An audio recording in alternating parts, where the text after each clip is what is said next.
Hi, welcome back to the Spirit's Path. This is Dee, and today's tarot card of the day out of the Wildwood Tarot deck is the Moon on Water. We haven't seen this card in quite some time, so when thinking about this card, to me, the Moon is all about emotions, right? The way in a way that affects water in particular, right? But this is the life lessons card here of the Moon is really an opportunity to look within. Okay. It's an opportunity of that inner transformation that we've got going on. Okay. And, the life lessons cards, even though they teach patience and courage and persistence, it's all about looking within. All right. And that's kind of what our journey's been here for like the last 100 days is looking within and fixing what's there. Right. So, as you look upon this card, the Moon is kind of shimmering off of the water. And it kind of gives you the aspect that there's an egg there in front of you. Okay. Now on the island is the Auroch, or the Taurus bull. Okay. And we do have a Taurus new moon or full moon, one of those two coming in here pretty soon. And there's also a heron flying in the ground or in the background. So, here we have this opportunity of psychic energy as well as grounded energy. As you look at this, supposedly this egg, laying in the water. And the egg is a symbol, has a symbolization of new beginnings, new opportunities, newness to whatever that situation, may be, and it's and like I said, it's that inner transformation of what's going on. All right. Right now, it's a time to listen to your inner voice, okay? And listen to what that seer has to say for you, right? Discern the messages that is there.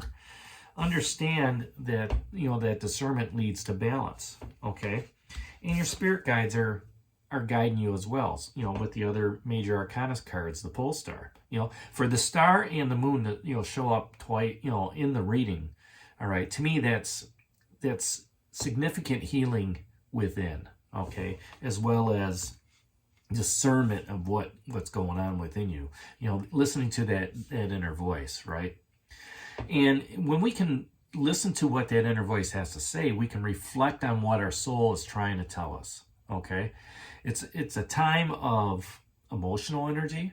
It's a time of psychic energy. It could be a time of dreams, visions coming true. Right? And that could relate to, hey, I want a new love in my life. I want to strengthen the relationship that I have with my significant other, right? I want to strengthen the relationship with my kids, right? And just have more of a loving grasp, a loving feeling with them, right? If it's a work situation, it's an opportunity to really let yourself get immersed in the work, going back to that Eight of Stones in skill, right? Going back to your muse, what really makes you want to go with that ecstasy, and maybe it's, hey, you know what, I just want to be there with friends, right? And then, hang out and, have a good time while I'm there.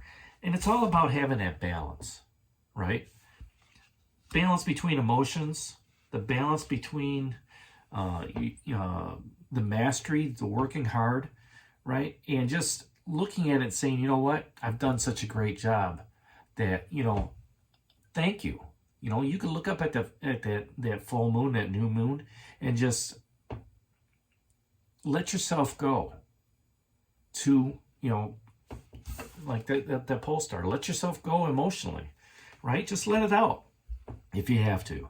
And it's, by releasing that emotional energy, it purges all the negative, purges all the stress, purges all the, the junk that's there. All right.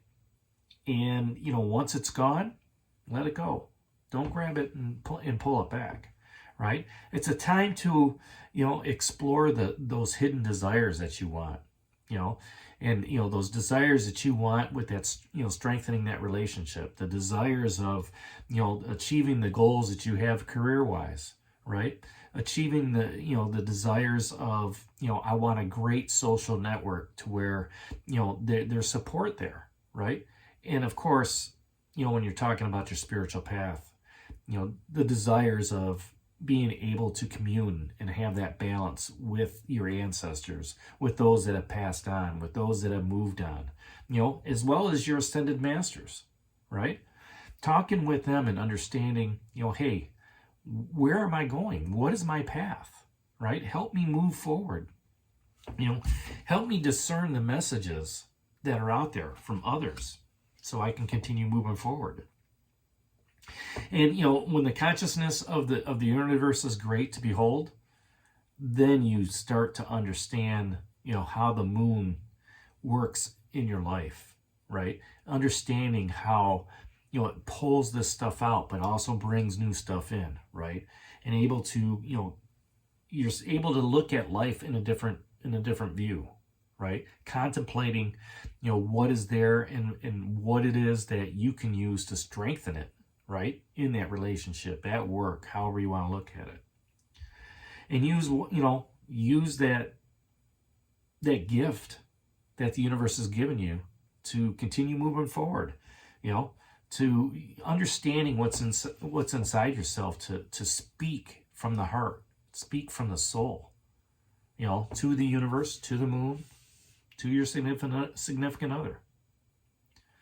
So, that's the message today out of the Wildwood Tarot deck, the moon on water. And, look at this as a new beginning. Look at this as a new opportunity, right? As a traveler comes up and he sees that egg, there's new life, there's new birth, right? And it could be a spiritual concept as well. It's going to be grounded with the Taurus auric there, as well as emotional with the moon, as well as, looking at the dreams and visions that the heron has for you as it's flying across that moon. So the moon on water out of the Wildwood Tarot deck, hit that like button for me, subscribe to the channel, share it with others, give me a thumbs up. And this is D for a Spirit's Path. We'll talk to you tomorrow. Take care, God bless, and stay safe, everybody.